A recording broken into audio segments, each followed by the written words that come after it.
Баршаңызға сәлем, менің арнама қош келдіңіздер. Сіздермен Айдана.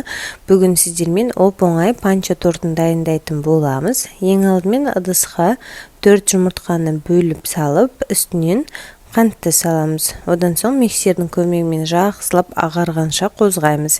Міне дәл осылай көтеріліп шығады. Ал енді үстінен сұйық май, ұн және де жүгері крахмалын салып, тағы да миксердің ең төменгі жылдамдығымен біркелкі болып араласқанша осылай қозғаймыз. Міне біздің массамыз дайын. Енді массамыздың кішкене бөлігін осылай басқа ыдысқа құямыз. Қалған бөлігіне үстінен какаоны салып, тағы да жақсылап араластырып қозғаймыз.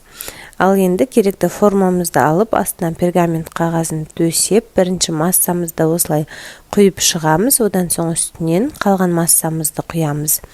Барлығын құйып болғаннан соң 180 градуста қызып тұрған пеште шамамен 30 минут уақыттай пісіріп алатын боламыз. Піскенін міндетті түрде ағаш таяқшамен тексереміз. Ал пісіп шыққан пирогты толықтай бөлме температурасында салқындатамыз. Енді крем дайындаймыз. Кремге қаймақ және де қант қажет болады. Оны миксермен жақсылап қант еріп кеткенше осылай араластырып аламыз. Креміміз дайын.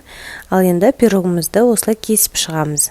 Дайын болған осылай кесілген пирогтарымызды қаймақтың үстінен салып, жақсылап араластырамыз. Араластырып болғаннан соң ыдысымызға пищевая пленканы салып, ішіне осылай пирогтарымызды салып шығамыз. Арасына қалауыңызша банан немесе жеміс-жидектер салсаңыз болады.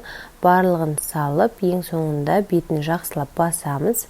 Және де пленкамызды қайтадан жауып, шамамен 1 сағат 2 сағаттай тоңазытқышқа дәл осы күйінше салып қоямыз.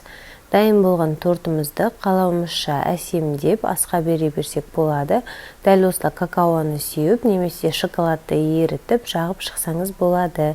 Өте дәмді, өте оңай торт. Міндетті түрде жасап көріңіз. Ас болсын. Видео рецепт ұнап жатса каналыма тіркеліп, лайк басып, пікір қалдыруды ұмытпаңыз.